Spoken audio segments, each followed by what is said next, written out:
à tous, aujourd'hui dans cette vidéo on va aborder la notion de la responsabilité civile contractuelle en se basant sur les conditions de son existence. Tout d'abord, commençons par la première condition, c'est le contrat. Après, on va traiter la faute, la troisième condition est le dommage et la dernière c'est le lien de causalité.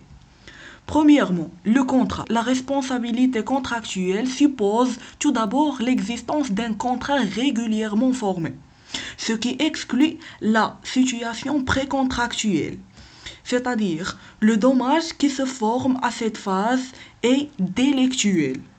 Par exemple, la rupture abusive des pourparlers.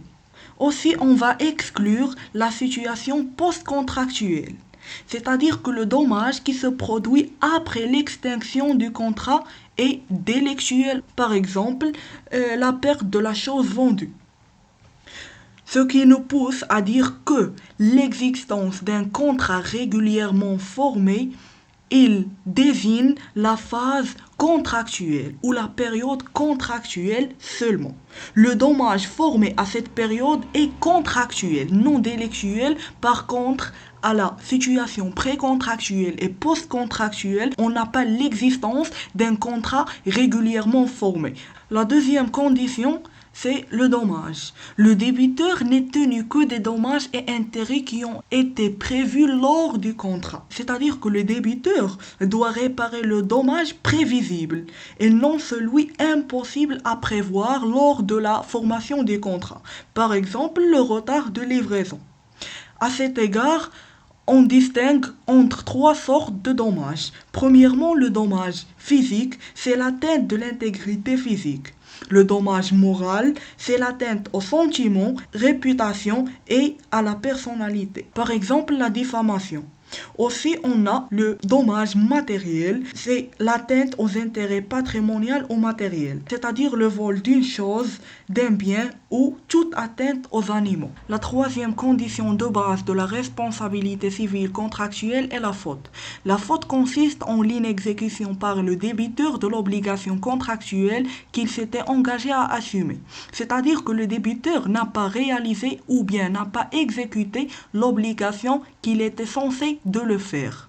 Ce manquement contractuel consiste dans soit l'inexécution totale de l'obligation. Par exemple, le locataire ne paye pas le loyer au bailleur. Ou aussi, le salarié n'exécute pas le travail pour lequel il était recruté par l'employeur. Le deuxième type, c'est l'inexécution partielle de l'obligation ou bien la mauvaise exécution de l'obligation. Par exemple, la livraison des chemises sans manches. Aussi, le troisième type de l'inexécution, c'est le retard d'exécution. Par exemple, le retard de la livraison d'une marchandise dans un délai précis. À cet égard, on est censé de faire la différence entre l'obligation de moyens et l'obligation de résultat. L'obligation de moyens, c'est que le débiteur promet au créancier de mettre en œuvre tous ses moyens pour que l'objectif visé soit atteint. C'est-à-dire que la faute consiste à ne pas faire les nécessaires moyens. Ici, la faute est prouvée. Le créancier doit prouver que le débiteur a commis la faute. Par contre, l'obligation de résultat, le débiteur promet au créancier un résultat précis. La faute consiste que le résultat ne soit pas obtenu. Ici, la faute est présumée. Par exemple, le contrat de la vente. Le dernier élément de la RCC, c'est le lien de causalité. Il y a lieu à responsabilité qu'autant que le dommage constitue la conséquence directe de l'inexécution de l'obligation. Il faut qu'une causalité existe entre l'inexécution et le préjudice subi par le créancier. À cet égard, on a deux difficultés. La première difficulté réside en ce que souvent le préjudice subi par le créancier est dû non seulement à une seule cause, mais il se rattache à des causes différentes. C'est le concours des circonstances et des facteurs différents. Prenons l'exemple d'un piéton qui était renversé par un automobiliste qui lui a cassé la jambe et que du fait à cet accident, il lui a amené à l'hôpital où il était victime d'une faute médicale de la part du médecin. Ici, le dommage final subi par la victime, est-ce qu'il est la conséquence de la faute commise par l'automobiliste ou bien par le médecin ou bien par les deux? Pour répondre à cette question, on a deux solutions. Premièrement, l'équivalence des causes, c'est-à-dire qu'on va considérer que le dommage final subi par le piéton est le résultat de toutes les causes qu'il a subies dès le début de la situation. La deuxième solution, c'est la causalité adéquate, c'est-à-dire qu'on va trouver la faute directe qui a causé le dommage final subi par le piéton. La deuxième difficulté tient au fait que l'inexécution d'un contrat provoque parfois non pas un préjudice bien circonscrit, mais une cascade de préjudices en chaîne.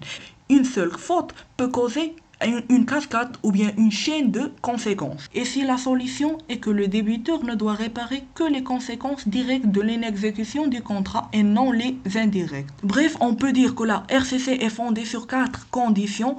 Premièrement, un contrat valable. Deuxièmement, un préjudice subi par la victime qui peut être moral, matériel ou physique.